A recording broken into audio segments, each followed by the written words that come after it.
Hey everybody, what's going on? It's Haas coming at you with another video. Actually, this one's going to be 6.1 DK guide, blood DK specifically, for Warlords of Draenor. So with 6.1, a few things have changed, and a few things have changed since I made my last guide, so I figured I'd like to touch on some of those things. One of them being the tier pieces, but we'll get to that in just a second. So as you can see in the background here, this is just a kill video of my guild killing Blast Furnace. Nothing too special, but I figured I'd actually show myself actually playing my DK while I talk about my DK. Yo dog, I heard you like DKs, so here's a DK. Well, you DK. Okay. On that note, let's go ahead and just start off with stats. So briefly, I'm going to kind of run down very roughly and very compactly on the stats and what they all do with each other and all that fun jazz. But if you want more information, I'm going to leave a link down below. There's an excellent guide on MMO Champion. I think every DK that is relatively serious about their class should go search that up. So let's start out with one of the weirdest stats for the new expansion, and a lot of people are trying to still get used to it, is multi-strike. So now with multi-strike, as you may know, with runic strikes, your melee attacks, your standard base melee attacks, have a chance to pretty much give you 15 runic power every auto attack. As on top of that, it also increases your damage. Now multi-strike is absolute garbage for mitigation. Should never be looked at as a mitigation stat. Should only be looked at as a damage stat and increasing the runic power and so increasing damage. Fantastic. This also procs, and the multi-strikes have a chance to crit. It just, overall, it's one of the most fantastic stats you could use for just baseline DPS. So if that's where you're orienting your blood DK, if you don't need the mastery, if you don't need the stam, go with multi-strike. So it's really great to do that. Mastery is not our number one stat, and I know every stat weight says mastery is number one, stack mastery, but it really depends on what your Deathknight needs itself. So if you don't need mitigation, and if you don't need the extra shields, then you shouldn't be stacking mastery over your other stats. That being said, please don't take that as mastery is a garbage stat, because it also increases your AP. It is overall your main mitigation stat, so you should always want it as a DK when you can get it. But definitely don't prioritize it over something else unless mitigation is your main goal for your gear. So either you're gearing specifically for it, or you just have a fight that you need a lot of mastery in. Who knows what the situation is. Regardless, mastery and multi-strike are one of the two best stats that you could have on a piece of loot. So there you go. Versatility, another addition in Warlords of Draenor. This stat is really subpar. It's on par with crit and haste. It's really like, it's okay, but at the same time, it's not that great. The damage increase or the damage reduction is not that much, so it doesn't really affect too much. And really, the heals don't affect too many things. The healing percent does actually improve on your death strike healing, so that's a fun little note there. So versatility isn't that useless, but it's still pretty shit. Moving on to haste. Haste traditionally has been really good for blood DKs, but it's not that great. Although it is better than crit and versatility. So if you're looking at overall stat weights, which I'll have somewhere around the corner while I'm talking about this, you essentially want to go multi-strike mastery being equals depending on what you're actually gearing for your DK, and then you're going into your haste, then your critical strike, then your versatility, and so on and so forth. So that's pretty much the way that you want to go through there. Haste is also really good if you are, using Breath of Cindergosa as well. That is a really crucial skill to actually learn. If you want to actually do phenomenally at your DK, you really want to learn Breath of Cindergosa after Defile. But I'll get into that in just a moment. Again, critical strike. I really don't need to touch onto this. Everyone knows what it does. It also increases your parry chance. Be aware of that. Critical strike isn't all that useless, but it's still pretty useless as a tank. Then your obvious weights like your strength and everything like that, and as well as bonus armor. Bonus armor is one of your best DPS stats.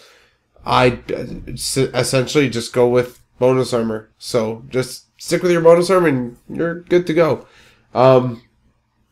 Again, stat weights, I'll reiterate, it's going to be bonus armor, mastery equals multi-strike, depending on what you're actually gearing for, haste, then crit, then versatility, in that order. Depending on how you weigh it out too, it could all change, but that's essentially the basics of the stat weights that you're going to be looking for. For enchants, Fallen Crusader for your weapon. Definitely want to hit up that Fallen Crusader because it adds, I think it's 1000 strength, and it heals you over, what, 3% armor? Stone Skin Guardian Gargoyle is really lackluster, and it always has been compared to Fallen Crusader, so just go with Fallen Crusader. Next, for your Cloak, Ring, Neck enchants, this, again, is all dependent on you, because we have multi-strike and mastery. It depends on what you're gearing for your Deathknight. Me personally, I go multi-strike just because I'm more DPS oriented, because I'm not having that many survival issues. At least not until a boss comes up and smacks me and one-shots me, but that's totally besides the point. You wanna go with either mastery or multi-strike, but pick one. Please pick one. Don't mix match.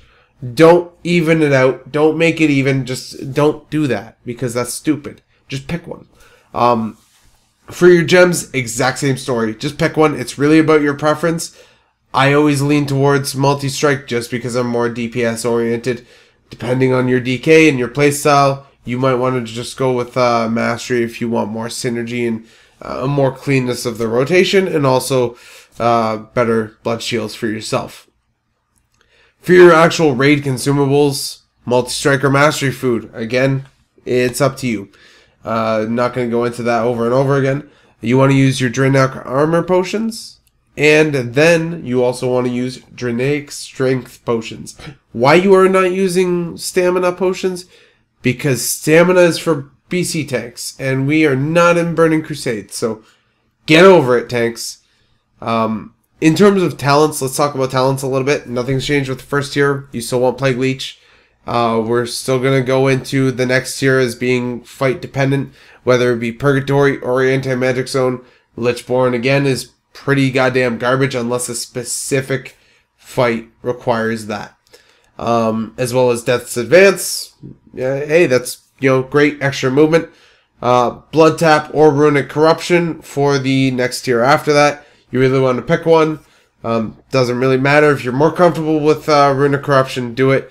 If you can learn Blood Tap, good for you. Then you want to go Death Pack for the next tier.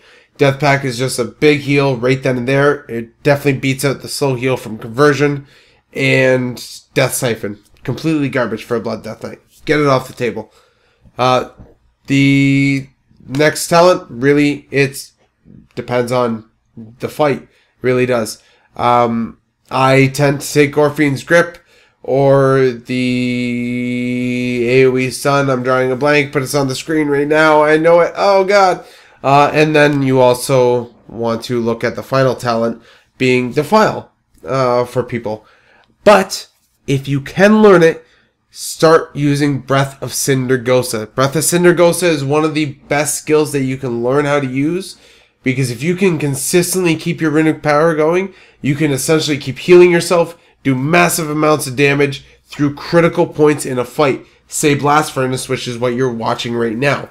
Tons of ads here. If I was actually using Breath of Sindargosa here, which I think I was Defile on this one, but if I was using Breath of Sindargosa, just because there's so much fucking to do in this fight, if I was using Breath of Sindargosa, I would have done so much better than what I did. So use Breath of Sindargosa if you can. If you can't, then you can't. Just learn it when you can.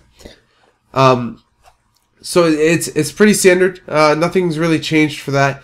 A few things that you do want to keep in mind with the 2-set bonus. The 2-set is absolutely fantastic about getting vampiric blood pretty much on a 30-second minus cooldown. Really, really great. So it's good to get that.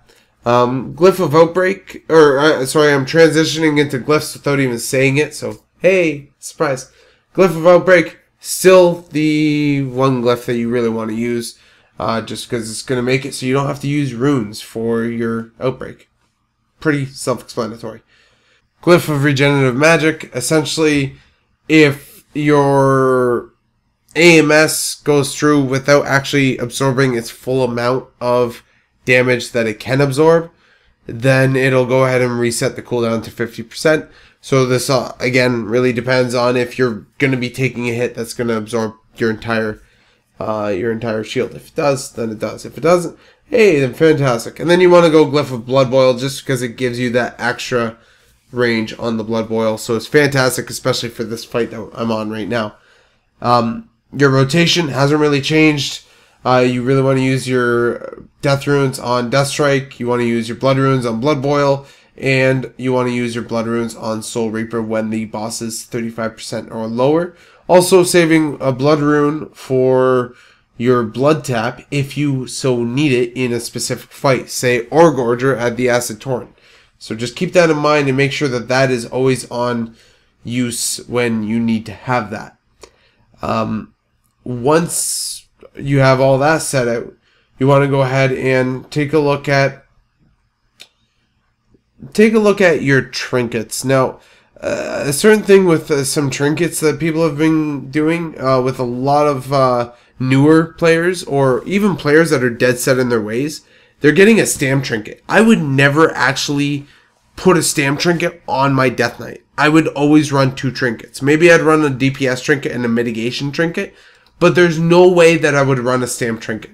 So just please be aware of that. For stam is absolutely completely useless.